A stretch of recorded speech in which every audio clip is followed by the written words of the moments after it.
Today I want to talk about some challenges or myths of workforce development.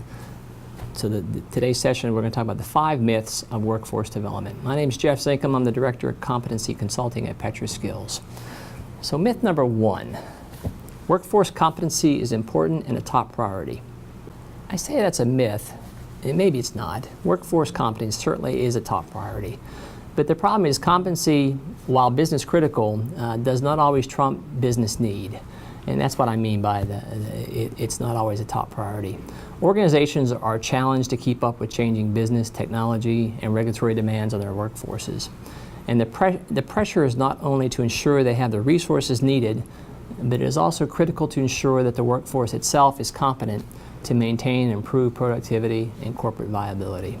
It's very important that companies work safely and efficiently.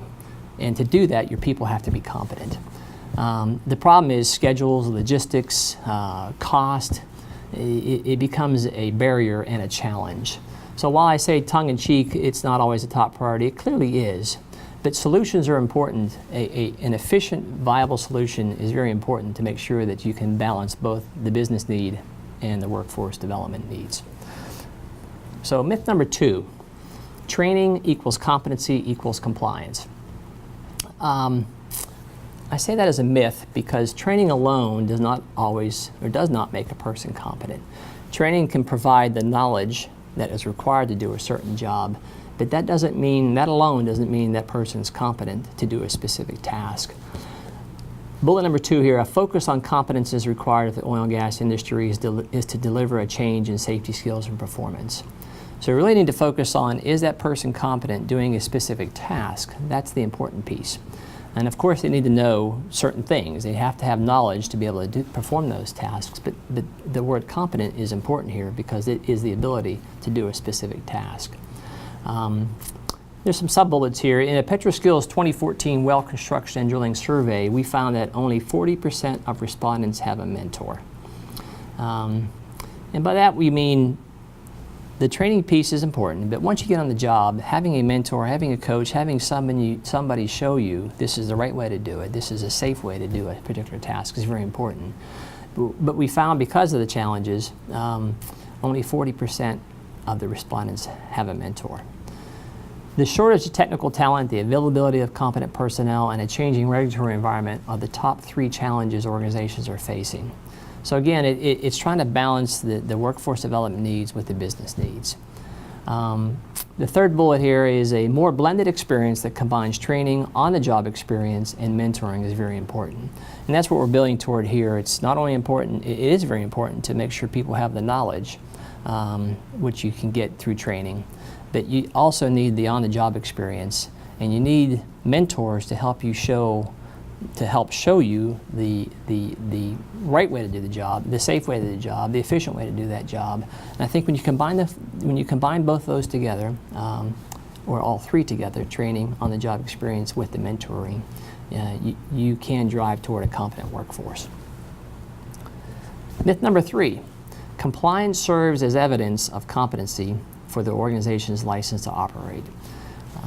And by that I mean, just because you went to some training that is required by perhaps a regulation or an internal policy doesn't mean you're competent.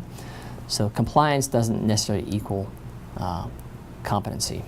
The reality is that we should be focused on competence, and the second bullet here I think is the key point here. Competence is focused on the individual's ability to perform a task to a particular standard.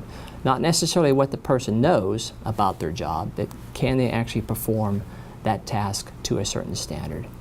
The third bullet is it is competence on the job function that serves as the license to operate. And by that I mean is a safe workforce, a competent workforce will be safe, will be efficient, and that company will be a preferred operator, or their license to operate, quote unquote, will not be revoked. The key here is we need competent people to work safely and efficiently. Myth number 4, classroom training is the best solution for competency. Classroom training is important, and it is a solution, but it's not the only solution. People learn in a variety of ways, which is what we have on the slide here. Classroom training is very effective, but so are other modalities, so are other options. And the third bullet, with people having a hard time finding time with their projects, finding alternative blended learning solutions are best. What we're talking about here is schedules sometimes get in the way of instructor-led training. So options are very important.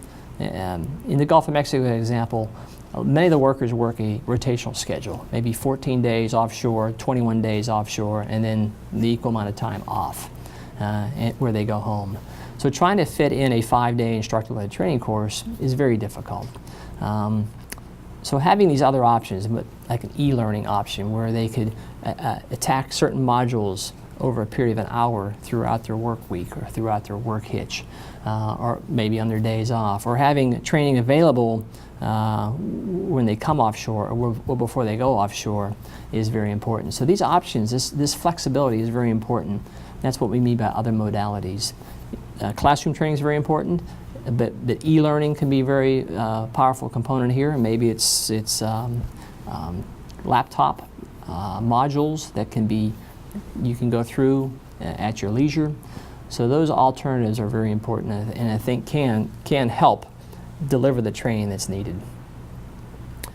And then last on this myth number 5, or our 5 myths, myth number 5 is on-the-job training is better than classroom training. So I've kind of flipped around the previous myth that said classroom training is more important. The point here is that we really think that there's a continuous improvement cycle here that needs to include all of that. On-the-job training, and there's many jobs that require an apprenticeship, it is an effective way to learn how to do a job. However, as the second bullet says, classroom training coupled with a job mentor, with mentoring, with coaching, is the powerful combination. That's the complete, we think anyway, the continuous improvement cycle we'd like to see. Classroom training provides the knowledge that you need to do a job.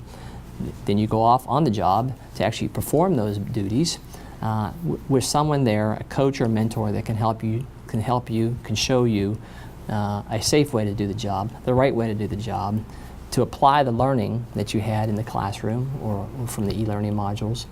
It's the hands-on ability. So the combination of all three of those, classroom, on the job, with a mentor, with a coach, it is a very powerful way, and that's what we like to see within the realm of workforce development. That's the solution that we think will result in a competent workforce. That's all I have for today on workforce development. I want to thank you. To learn more about PetroSkills and schedule a consultative workforce development discussion, please visit our website at petroskills.com/consulting.